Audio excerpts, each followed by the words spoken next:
जय गुरु जी, शुक्राना गुरु जी। सारी संगत को जय गुरु जी। संगत जी, क्या आपका भी कभी कभी मन उदास हो जाता है या आपको समझ ही नहीं आता कि आपका कहीं मन क्यों नहीं लग रहा? ऐसे समय में हमें कभी भी ये गलती नहीं करनी चाहिए। कौन सी गलती? तो चलिए इसी पर एक आंटी जी का सत्संग सुनाती हूँ, जिसमें उन्होंने इस बात को बहुत अच्छे से एक्सप्लेन किया है। ये सत्संग पूरा ज़रूर सुनिएगा, आपको बहुत अच्छे आंसर्स मिलेंगे। तो चलिए आंटी जी का सत्संग सुनाती हूँ। संगत जी, मेरा नाम सुनीता है और मैं शाम को रसोई में काम कर रही थी।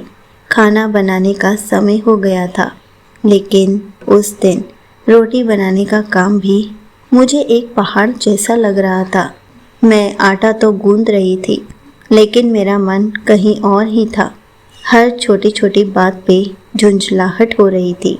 मैं खुद से ही सवाल कर रही थी कि आखिर मेरी खुशी कहाँ खो गई है।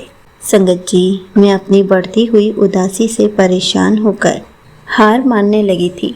मैंने सोचा, काश गुरुजी मेरा मन ठीक कर सकते होते, और अपनी आंखों से बहते आंसुओं को पोंछकर चुपचाप अपने ही मन में गुरुजी का मंत्र जाप करने लगी कि शायद मेरा मन कहीं और लगे और मैं काम कर पाऊँ। संगत जी, मैं रोटियां बनाती जा रही थी और मन से एक ही आवाज़ निकल रही थी, ओम नमः शिवाय, शिवजी सदा सहाय। ओम नमः शिवाय, गुरुजी सदा सहाय। और उसी समय गुरुजी मेरे फेस पर मुस्कान ले आए। जैसे ही मैंने एक और रोटी बेली और चूल्हे पे गर्म तवे पर डाली और उसे पलटने के लिए उठाया, तभी मेरी नज़रें थम गई, मेरी धड़कनें रुक गई। मैंने जो देखा मुझे यकीन ही नहीं हो रहा था। उस गर्म साधारण सी रोटी पर बिल्कुल साफ और सुंदर रूप में गुरुजी ने मुझे ओम रूप में दर्शन दिए। संगत जी, मेरे हाथ कांपने लगे। उस ओम को देखते ही मेरी सारी उदासी, सारा बोझ, सारी चिंताएं जैसे कपूर की तरह उड़ गई थी।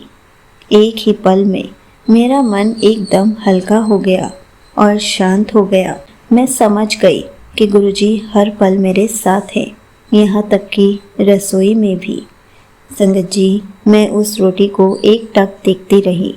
मेरी आंखों से आंसुओं की धार बह निकली और मेरे फेस पर बहुत बड़ी स्माइल थी, लेकिन ये आंसू उदासी के नहीं, खुशी के थे, शुक्राना के थे कि गुरुजी मुझे यहाँ भी एहसास दिला रहे हैं कि तू अकेली नहीं है और गुरुजी की कृपा कभी नहीं रुकती। कुछ दिनों बाद जब मैं पार्क में बैठी हुई थी, तब मैंने देखा कि मेरे आसपास एक तितली घूम रही है। संगत जी, मैं उस पल को ही याद कर रही थी कि गुरुजी ने कैसे मुझे ओम रूप में दर्शन दिए और अब तितली रूप में दर्शन दिए। संगत जी, गुरुजी हमें पल पल यकीन दिलाते हैं कि वो हमारी रक्षा कर रहे हैं, हमें हर पल अपना आशीर्वाद दे रहे हैं। संगत जी, ये एक छोटा सा सत्संग है, लेकिन बहुत बड़ा सबक सिखाता है।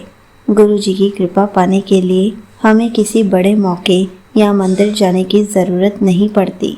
वो हमारे हर छोटे बड़े काम में, हमारे हर सुख दुख में हमारे साथ होते हैं। हमें तो बस उनको दिल से पुकारने की ज़रूरत होती है। संगत जी, यहीं पर आंटी जी का सत्संग समाप्त होता है। संगत जी, देखा आपने कैसे गुरुजी हर पल हमें अपने दर्शन देते हैं, कभी तितली रूप में, कभी ओम रूप में, तो कभी मोर रूप में। गुरुजी हर पल अपने होने का एहसास दिलाते हैं, हमारे दुखी मन को भी कैसे खुशियों में बदल देते हैं, कैसे हमारे आंसुओं को पोंछ कर चले जाते हैं, हमारी लाइफ में खुशियाँ भर जाती हैं। संगत जी, हमें तो हर पल गुरुजी का शुक्राना करना चाहिए, उनका सिमरन करना चाहिए, और साथ साथ जब भी हम किचन में हो, खाना बना रहे हों या कोई भी काम कर रहे हो, हमें कभी भी उदास मन से नहीं जाना चाहिए, क्योंकि जब हम गुरुजी का मंत्र जाप करते हुए खाना बनाते हैं तो गुरुजी उस खाने को भी ब्लेसिंग्स देते हैं, वो खाना भी ब्लेस्ड होता है। लेकिन जब हम दुखी मन से खाना बनाते हैं तो कुछ ना कुछ सोचते हुए बनाते हैं, और दुखी मन से खाना बनाया हुआ भी सबको नेगेटिविटी ही देता है। इसलिए संगत जी, जब भी किचन में जाएं, खुश मन से ही खाना बनाएं, पॉजिटिविटी के साथ ही खाना बनाएं। हो सके तो गुरु जी का मंत्र जाप चला लें, ताकि गुरु जी उस खाने में भी अपनी ब्लेसिंग्स दे सके। हमेशा गुरु जी का मंत्र जाप करते हुए ही किचन में जाना चाहिए। कभी भी दुखी मन से या रोते हुए नहीं जाना चाहिए, ताकि गुरु जी हमारे पूरे परिवार को हमेशा ऐसे ही पॉजिटिव बनाए रखे, कभी भी पूरे परिवार में नेगेटिविटी ना आने दे। इसलिए संगत जी, हर पल उनका शुक्राना करते रहिए, सिमरन करते रहिए, मंत्र जाप करते रहिए, ताकि गुरु जी आपके सारे दुखों को दूर कर दे। जय गुरु जी, शुक्राना गुरु जी।